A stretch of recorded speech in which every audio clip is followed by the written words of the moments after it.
Hello friends, welcome to Royal Study. दोस्तों, आज के इस वीडियो में हम एमपीपीएससी प्री 2021 के लिए स्पेशली डेडिकेटेड वीडियो आपके लिए लेकर आए हैं। ये जो वीडियो रहेगा हमारा एमपीजीके का रहेगा। इन्हें अब तक के सबसे इंपॉर्टेंट क्वेश्चंस हम इस वीडियो में कवर करेंगे, जो आपके आगामी जितने भी एग्जाम है, साथ ही साथ एमपीपीएससी के लिए टारगेटेड वीडियो हमारा ये रहेगा। सो इसकी अगर पॉइंट ऑफ व्यू से देखें, एग्जाम पॉइंट ऑफ व्यू से, तो सभी क्वेश्चन बिल्कुल एडवांस लेवल के लिए गए और नए नए क्वेश्चन इस वीडियो में आपको देखने को मिलेंगे। सो वीडियो पूरा देखिएगा, काफी बेनिफिशियल वीडियो आपके लिए रहेगा।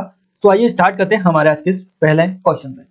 गाइस, हमारा जो पहला क्वेश्चन यहाँ पर निकल कर आ रहा है, ये है आपका कि बुड़वा मंगल मेले का आयोजन बुंदेलखंड के किस राजा ने किया था। बुंदेलखंड में किया था बुड़वा मंगल मेले का आयोजन बुंदेलखंड में किस राजा ने किया था, ये आपको बताना है। इस क्वेश्चन का जो सही जवाब हमारा रहेगा, ये रहेगा जेतपुर के पारीछत। यहाँ से हमारा ऑप्शन नंबर डी के साथ में करेक्ट आंसर जाने वाला है। जेतपुर के पारीछत के द्वारा जो है ये राजा थे यहाँ के, बुड़वा मंगल मेले का आयोजन इन्होंने किया था। आई थिंक इससे पहले ये क्वेश्चन आपने बहुत ही कम देखा होगा। अब इसको अच्छे से कवर कर लीजिएगा, क्योंकि आपको पता होना चाहिए पीएससी कितना डीपली क्वेश्चन पूछने लगा है। तो डी ऑप्शन के साथ साथ हमारे यहाँ पर करेक्ट आंसर जाएगा। गाइस, एक और चीज बता दें हम, ये जो हुआ था, इसका आयोजन किया गया था या इस मेले को आयोजित किया गया था, तो याद रखिएगा इसको किस उद्देश्य के साथ आयोजित किया गया था।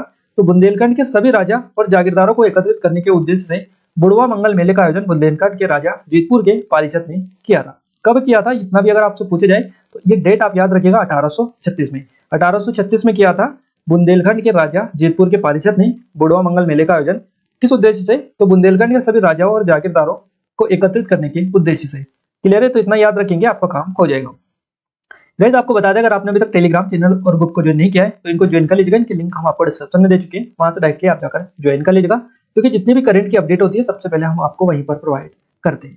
आइए अब हम आगे बढ़ते हैं हमारे अगले क्वेश्चन पर। नेक्स्ट क्वेश्चन है हमारा, मध्य प्रांत और बरार के हिंदी क्षेत्रों के लिए किसके नेतृत्व में स्वराज दल का गठन हुआ था।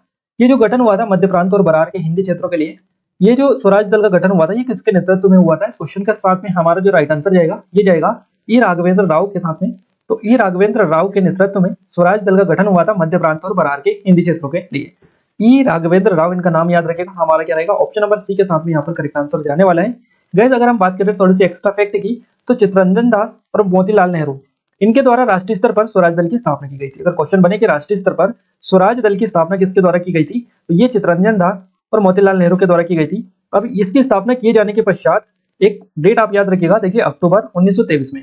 अक्टूबर 1923 में मध्य प्रांत और बरार के जो हिंदी क्षेत्र थे, इनके लिए डॉक्टर ई राघवेंद्र राव, इनके नेतृत्व में स्वराज दल का गठन किया गया था, यह स्वराज दल गठित किया गया था। याद रखिएगा, अगर ऐसा आप पूछा जाए कि राष्ट्रीय स्तर पर स्वराज दल की स्थापना किसके द्वारा की गई, चित्तरंजन दास और मोतीलाल नेहरू।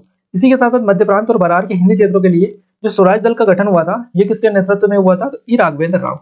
देखिए, क्वेश्चन जो है ये आपको थोड़ा सा समझना है, क्वेश्चन आपको कंफ्यूज करेगा। इन दोनों में हम आपको बता दे चुके हैं दोनों सिचुएशन। इन दोनों सिचुएशन में कई बच्चे कंफ्यूज हो सकते हैं। मध्य भारत और बरार के हिंदी क्षेत्रों के लिए अगर आपसे पूछा जाए, ई राघवेंद्र राव आएगा। राष्ट्रीय स्तर पर स्वराज दल का गठन में आएगा आपका चित्तरंजन दास, मोतीलाल नेहरू। और ये डेट याद रखिएगा, अक्टूबर 1923 में इसका गठन किया गया था, ध्यान रखिएगा। नेक्स्ट क्वेश्चन की ओर आगे बढ़ते हैं। अगला क्वेश्चन है हमारा कि मध्य प्रदेश में सागर से झंडा सत्याग्रह का नेतृत्व किसने किया। मध्य प्रदेश का जो सागर है, आपको सभी को बताइए, सागर जिला ये है वर्तमान में अभी। तो यहाँ से जो झंडा सत्याग्रह का नेतृत्व किया था, ये क्या था, अब्दुल गानी के द्वारा। ये अब्दुल गनी भी इनको आप ऐसा बोल सकते हैं। डी ऑप्शन के साथ में हमारे यहाँ से करेक्ट आंसर जाएगा। मध्य प्रदेश के सागर में झंडा सत्याग्रह का जो नेतृत्व किया था, ये अब्दुल गनी ने किया था। और गाइस, ये जो झंडा सत्याग्रह था, इसमें भाग लेने के लिए अब्दुल गनी के नेतृत्व में सागर के जो सेठ थे यहाँ पर, जेठमल करके सेठ हुआ करते थे सागर में, तो ये और अब्दुल गनी, इनके नेतृत्व में बैतुल और ठाकुर केसर सिंह के नेतृत्व में होशंगाबाद, ये कई जो बड़े बड़े ये नेतृत्व करता थे, या फिर ऐसा आप इनको लीडर भी बोल सकते हैं, नेता भी बोल सकते हैं। तो इनके नेतृत्व में यहाँ पर झंडा सत्याग्रह का आयोजन किया गया था। तो अगर सागर की पूछी जाए तो अब्दुल गनी, इसके साथ में सेठ जेठमल थे, इनके नेतृत्व में बैतुल, और ठाकुर केसर सिंह से, इनके नेतृत्व में होशंगाबाद में ये जो है झंडा सत्याग्रह का आयोजन किया गया था, इनका नेतृत्व के द्वारा हुआ था। नेक्स्ट क्वेश्चन की ओर आगे बढ़ते हैं। अगला क्वेश्चन है हमारा, उज्जैन में मुकुंद सखाराम भाण ने किस शहीद क्रांतिकारी का चित्र बनाया था, जो कि दिसंबर 1930 में बनाया गया था तथा लाहौर कांग्रेस अधिवेशन में यह खूब बिका था। इनके द्वारा जो बनाया गया था चित्र, ये बनाया गया था यतीन्द्रनाथ का। यतीन्द्रनाथ, सी ऑप्शन के साथ में हमारा करेक्ट आंसर जाएगा। जवाहरलाल नेहरू ने इस चित्र पर हस्ताक्षर किए थे, और ये जो है राष्ट्रीय जागृति एवं बलिदान का प्रतीक बन गया था। और इसके बाद में सरकार ने दोषी व्यक्तियों को सजा दी थी। तो याद रखिएगा, 1930 में ये बनाया था, और उज्जैन के मुकुंद सखाराम भाण ने बनाया था। और ये यतीन्द्रनाथ जो कि क्रांतिकारी थे, इनका चित्र बनाया था, जो कि लाहौर कांग्रेस के अधिवेशन में खूब बिका था। तो सी ऑप्शन के साथ में हमारा करेक्ट आंसर जाएगा। नेक्स्ट क्वेश्चन है निम्नलिखित में से या निम्न में से कौन सा समाचार पत्र उसके प्रकाशित होने वाले स्थान से सुमेलित नहीं करता है। आपको नहीं बताना है, इनमें से एक क्लिक करना है जो भी आपको करेक्ट आंसर लगे। देखिए आर्य सेवक जो है ये कहाँ से आपका प्रकाशित होता है, नरसिंहपुर, बिल्कुल सही है। पर ज्योति प्रभा होशंगाबाद, बिल्कुल सही है। सुबोध सिंधु खंडवा, बिल्कुल सही है। अब कौन सा सुमेलित नहीं है ये पूछा है, तो ये हिंदी जो मास्टर है, हिंदी मास्टर, ये सागर से नहीं होता है प्रकाशित, तो ये हमारा क्या रहेगा, गलत हो जाएगा। और क्या पूछा है हमसे, कौन सा सुमेलित नहीं होता है, तो हमारा ऑप्शन नंबर 20 क्वेश्चन का सही जवाब रहेगा। ऑप्शन नंबर बी के साथ में यहाँ पर हमारा करेक्ट आंसर जाएगा। गाइस हिंदी जो मास्टर है ये आपका नरसिंहपुर से प्रकाशित होता है, और इसके जो संपादक की अगर हम बात करें तो नन्हेलाल मुरलीधर है, हिंदी मास्टर के नरसिंहपुर से होता है। साथ ही आर्य सेवक जो है ये भी आपका नरसिंहपुर से ही होता है। गाइस इस वीडियो में आगे बढ़े उससे पहले हम आपको बता दें कि हमने 2022 की एमपी करंट अफेयर की ई बुक लॉन्च कर दी है, Madhya Pradesh special current affair की। अगर आपने अभी तक डेमो चेकआउट नहीं किया तो जाकर चेकआउट कर सकते हैं। काफी स्पेशल ई बुक आप सभी के लिए बिल्कुल अब तक की एडवांस ई बुक ये है। साथ ही एमपीपीएससी के लिए स्पेशल टेस्ट सीरीज भी लॉन्च कर दी गई है। अगर आपने अभी तक डेमो चेकआउट नहीं किया है तो कर लीजिएगा। टोटल 70 टेस्ट इस पे मिलेंगे आपको, टॉपिक वाइज, यूनिट वाइज, सभी जो टेस्ट है एफएलटी वगैरह करंट अफेयर सभी के टेस्ट इसमें अपलोड है। जाकर एक बार डेमो चेकआउट कीजिएगा, आपको पूरी इंफॉर्मेशन वहीं पर मिल जाएगी। इसी के साथ साथ 2021 की भी पूरी कंप्लीट ई बुक एप्लीकेशन पर मिल जाएगी। 2020 की भी बुक अवेलेबल है, वहां पर जाकर चेकआउट कर सकते हैं। इसके अलावा एमपीजीके का पूरा कोर्स अपलोड हो चुका है, एमपीजीके स्पेशल कोर्स, ये अगर आपने अभी तक चेकआउट नहीं किया तो कर लीजिएगा, लिंक डिस्क्रिप्शन में दे देंगे। अगला क्वेश्चन है गाइस हमारा, भोपाल की किस बेगम को अंग्रेजों की निष्ठापूर्ण सेवा के बदले, यानी भोपाल की बेगम थी ये, इनको अंग्रेजों की निष्ठापूर्ण सेवा की थी इस बेगम ने, इसके बदले में वायसराय कैनिंग ने इनको बेरसिया परगना दे दिया था। तो बेरसिया जो परगना दिया था ये किस बेगम को दिया था जिन्होंने अंग्रेजों की निष्ठापूर्ण सेवा की थी, उसके बदले में वायसराय कैनिंग ने दिया था। वैसे इस क्वेश्चन का जो सही जवाब रहेगा, क्योंकि ये भोपाल की बेगम है और 4 ऑप्शन आपको मिले हुए हैं जो कि चारों भोपाल की ही बेगम है, इनमें से एक को क्लिक करना है। इस क्वेश्चन का जो सही जवाब हमारा रहेगा ये रहेगा सिकंदर जहां बेगम, सी ऑप्शन, सिकंदर जहां बेगम सही जवाब रहेगा। भोपाल की शासिका थी सिकंदर जहां बेगम, अंग्रेजों की निष्ठापूर्ण सेवा इन्होंने की थी, इसके बदले में वायसराय कैनिंग ने बेरसिया परगना इनको दे दिया था। तो सी ऑप्शन के साथ में हमारा करेक्ट आंसर जाएगा। गैस यहाँ पर थोड़ी सी डिटेल हम आपको बताना चाहेंगे। देखिए 1857 में आजादी की पहली लड़ाई शुरू हुई थी, और इसमें सिकंदर जो जहां बेगम थी इसने अपना पूरा सहयोग अंग्रेज और ईस्ट इंडिया कंपनी को दिया था। अंग्रेज और ईस्ट इंडिया कंपनी को भोपाल की बेगम सिकंदर जहां बेगम ने पूरा समर्थन किया था अंग्रेजों का, और इस वफादारी के आधार पर कंपनी ने बेगम को कई प्रकार की सहूलियतें प्रदान की थी। अब उनमें कौन कौन सी सहूलियतें थी, देखिए सबसे पहले तो यही क्वेश्चन बन जाता है कि ये जो बेरसिया परगना है ये इनको दे दिया था इसके बदले में। तो गाइस ये कब दिया था ये भी आप याद रखिएगा, 7 फरवरी को 1861 में, 7 फरवरी 1861 को सिकंदर जहां बेगम ने जबलपुर में वायसराय से भेंट की थी। वायसराय कौन थे उस टाइम पर, लॉर्ड कैनिंग। तो इनसे इन्होंने जबलपुर में भेंट की थी, और वहां पर धार रियासत का जो बेरसिया परगना था ये इनको दे दिया था। और ये कहाँ की थी, तो भोपाल रियासत के अंतर्गत आते थे सिकंदर जहां बेगम। तो जो ये जो आपका विदिशा जो बेरसिया परगना था जो कि धार रियासत के अंतर्गत आता था, तो बेरसिया को फिर भोपाल में शामिल कर दिया गया। तो इस तरह से इनको ये जो है चीजें की गई, और इनको ये जो है सहूलियतें प्रदान की गई, किसके द्वारा, लॉर्ड कैनिंग के द्वारा। और गैस एक और चीज याद रखिएगा, इसी के साथ साथ अगर फरवरी के बाद में नवंबर की बात करते हैं, नवंबर 1861 की, तो नवंबर 1861 में जो नवाब बेगम थे सिकंदर जहां बेगम, इनको जीसीएसआई की उपाधि से सम्मानित भी किया गया था इलाहाबाद में, और बेरसिया को फिर रियासत में, भोपाल रियासत में ट्रांसफर कर दिया था। तो ये 1861 में कर दिया था इनको देने के कुछ टाइम के बाद में। गैस जो कुदसिया अगर बेगम की हम बात करें थोड़ी सी, क्या सबसे महत्वपूर्ण बेगमों में ये शामिल है, इनके बारे में क्वेश्चंस बनते रहते हैं। कुदसिया जो बेगम है भोपाल रियासत की सबसे पहली महिला शासिका ये थी, और इन्हें गोवहर बेगम के नाम से जाना जाता है। और जामा मस्जिद जो बनवाई थी भोपाल में स्थित है वो इनके द्वारा ही बनवाई गई थी। अगला क्वेश्चन है हमारा, भोपाल की किस बेगम ने भोपाल के हज यात्रियों के लिए मक्का एवं मदीना में भी इमारतों का निर्माण करवाया था। तो भोपाल की ये बेगम थी, भोपाल के हज यात्रियों के लिए मक्का मदीना में इन्होंने इमारतों का निर्माण करवाया था। इसका क्या नाम है आपको क्लिक करना है। सही जवाब रहेगा हमारा ऑप्शन नंबर फर्स्ट, कुदसिया बेगम। ऑप्शन नंबर फर्स्ट के साथ में यहाँ पर हमारा करेक्ट आंसर जाएगा। कुदसिया बेगम ने मक्का मदीना में भोपाल के हज यात्रियों के लिए 2 इमारतों का निर्माण करवाया था, और कहीं कहीं ये चीजें आपको मिलेंगी कि 2 इमारतें इन्होंने खरीदी थी। क्लियर है, तो बनवाई थी या खरीदी थी ये तो क्लियर नहीं है, बट अब जो भी दिखे वो आपको क्लिक करना है। और इन अगर किताबों की बात करें कि किताबों में इनका नाम क्या मिलता है, इनका नाम किताबों में मिलता है रुबात ए भोपाल। इन बिल्डिंगों को, ये इमारतों को नाम मिलता है किताबों में। याद रखिएगा कुदसिया बेगम ने ये चीजें की थी। नेक्स्ट क्वेश्चन है, केंद्रीय पुस्तकालय भोपाल की स्थापना किसने की। केंद्रीय पुस्तकालय भोपाल की जो स्थापना की ये की गई सुल्तान जहां बेगम के द्वारा। ऑप्शन नंबर बी के साथ में करेक्ट आंसर जाएगा। 1908 में नवाब सुल्तान जहां बेगम ने जनता के लिए पुराना संग्रहालय नामक इमारत की स्थापना की थी। अब वर्तमान में इसे सेंट्रल लाइब्रेरी के नाम से जाना जाता है। नेक्स्ट क्वेश्चन है किस सिंधिया शासक ने राजधानी उज्जैन से ग्वालियर परिवर्तित की थी? तो ये जो सिंधिया शासक थे इनका नाम है दौलत राव सिंधिया। दौलत राव सिंधिया ने राजधानी उज्जैन से ग्वालियर में परिवर्तित की थी। फर्स्ट ऑप्शन के साथ में हमारा करेक्ट आंसर जाएगा। 1810 में ये जो है इन्होंने उज्जैन से ग्वालियर में राजधानी ट्रांसफर की थी, तो 1810 में ये की थी। उज्जैन के प्रसिद्ध गोपाल मंदिर का निर्माण किसने करवाया था? उज्जैन में जो प्रसिद्ध गोपालनाथ मंदिर है इसका निर्माण सिंधिया शासकों के द्वारा करवाया गया था। सिंधिया से रिलेटेड रहेगा, सिंधिया वंश के द्वारा करवाया गया था इसका निर्माण गोपाल मंदिर का। सी ऑप्शन के साथ में हमारा करेक्ट आंसर जाएगा। अगर ऐसे आपसे किसी पर्सन के बारे में पूछा जाए कि किसने करवाया था, आप पर्सन का नाम बताइएगा किसने करवाया था, तो ऐसे क्वेश्चन बने तो याद रखिएगा ये जो उज्जैन का प्रसिद्ध गोपाल मंदिर है इसका निर्माण करवाया था बाईजाबाई सिंधिया ने। अब ये बाईजाबाई सिंधिया कौन थी? तो ये दौलत राव सिंधिया की पत्नी थी बाईजाबाई सिंधिया। तो इनका नाम आप याद रखिएगा। गोपाल मंदिर उज्जैन का जो है इन्होंने निर्माण करवाया। अगला क्वेश्चन है किस आंदोलन के दौरान क्रांतिकारी गुलाब सिंह पटेल शहीद हो गए थे? क्रांतिकारी थे ये गुलाब सिंह पटेल, और ये जो शहीद हुए थे ये भारत छोड़ो आंदोलन के दौरान शहीद हुए थे। ऑप्शन नंबर बी हमारे यहाँ से करेक्ट आंसर जाएगा। और गाइस गुलाब सिंह जो पटेल है 1942 में 16 वर्ष की आयु में भारत छोड़ो आंदोलन में जबलपुर में पुलिस बल द्वारा जुलूस पर फायरिंग कर दी गई थी, जिसके कारण ये शहीद हो गए थे। तो 1942 में शहीद हुए थे, ध्यान रखिएगा। मात्र 16 वर्ष की उम्र में ये शहीद हो गए थे भारत छोड़ो आंदोलन के दौरान। अगला क्वेश्चन है कवि मयूर राज किस वंश से संबंधित हैं? कवि मयूर राज जो संबंधित है ये कलजूरी वंश से इनका संबंध रहा है। कलजूरी वंश डी ऑप्शन के साथ में हमारा राइट आंसर जाएगा। और देखिए ये जो है एक शाखा है मयूर राज जो कालंजर है से कलजूरी का एक शासक था, ये ध्यान रखिएगा।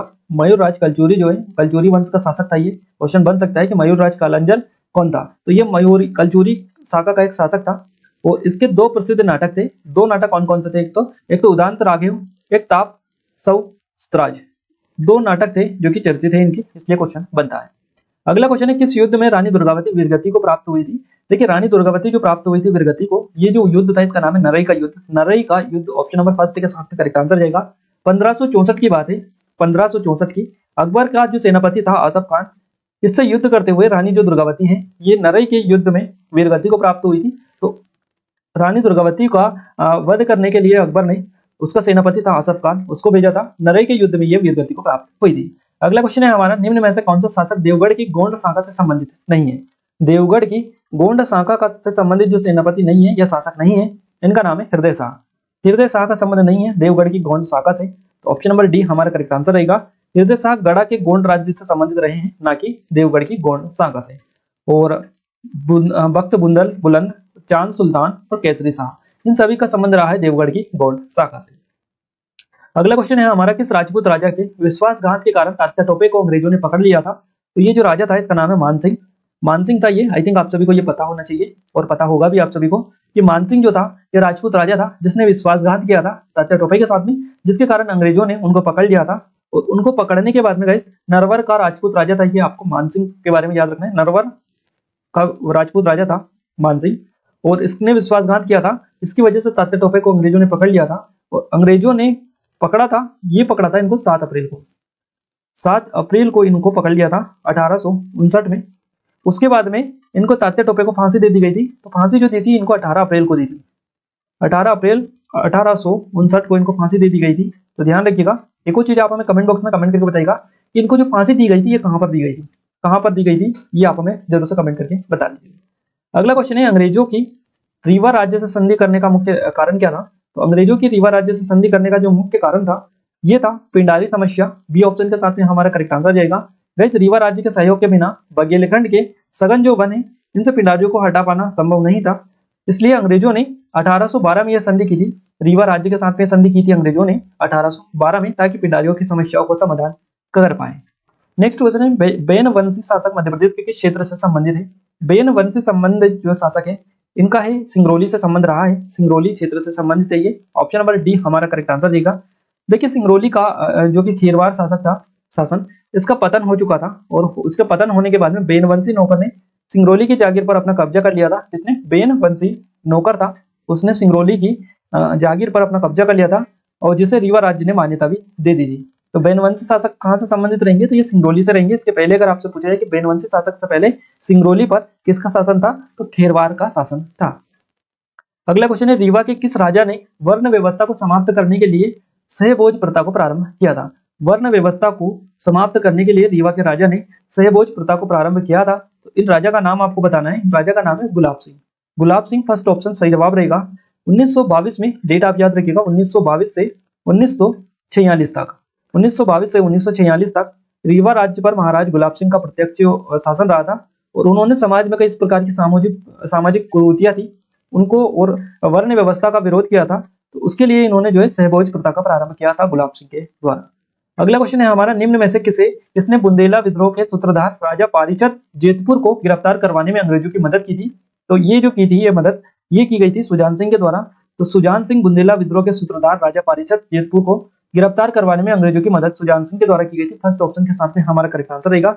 इस टीकमगढ़ रियासत की रेजिमेंट रानी लड़ाई जो सरकार थी, इन्होंने जेतपुर नरेश था पारीचत, इनके साथ रानी लक्ष्मीबाई के लिए भी अंग्रेजों की से भुखमरी की थी। तो ध्यान रखिएगा ये जो हमारा करेक्ट आंसर रहेगा ऑप्शन नंबर फर्स्ट के साथ में जाएगा। नेक्स्ट क्वेश्चन है, भोपाल से 1857 की क्रांति का बिगुल किसने फूका था? भोपाल से जो इसका बिगुल फूका था ये फाजिल मोहम्मद खान ने फूका था। फाजिल मोहम्मद खान फर्स्ट ऑप्शन के साथ में करेक्ट आंसर हमारा जाएगा। अगला क्वेश्चन है, हिंद यूनानी शासक मिनांडर के सिक्के किस जिले से प्राप्त हुए हैं? तो हिंद यूनानी शासक थे मिनांडर और इनके सिक्के मिले हैं मध्य प्रदेश के बालाघाट से। ऑप्शन नंबर डी के साथ में करेक्ट आंसर जाएगा। अगला क्वेश्चन है, निम्न में से कौन सा क्रांतिकारी पंजाब मेल हत्याकांड में शामिल नहीं था? इनमें से गुलाब सिंह पटेल जो है ये आपके क्रांतिकारी पंजाब मेल हत्याकांड में शामिल नहीं थे। सी ऑप्शन के साथ में हमारा करेक्ट आंसर जाएगा। बाकी अगर हम आप बात करें गाइस कि वीर यशवंत सिंह, देवनारायण तिवारी और दलपत राय ये सभी जो है क्रांतिकारी पंजाब जो मेल हत्याकांड था इसमें शामिल थे। तो गाइस ये आपका 23 और 24 जुलाई को 1831 को वीर यशवंत सिंह जो कि दमोह से थे, देवनारायण तिवारी और दलपत राव, इन्होंने खंडवा रेलवे स्टेशन हमला कर दिया था और हेक्सल की इन्होंने हत्या कर दी थी। पंजाब मेल हत्याकांड जिसको बोला जाता है 23-24 जुलाई 1831 की ये बात है। ये तीनों शामिल थे, वीर यशवंत सिंह, देवनारायण तिवारी और दलपत राय। तो ये गुलाब सिंह पटेल शामिल नहीं थे, इसलिए इस क्वेश्चन का सी ऑप्शन करेक्ट आंसर रहेगा।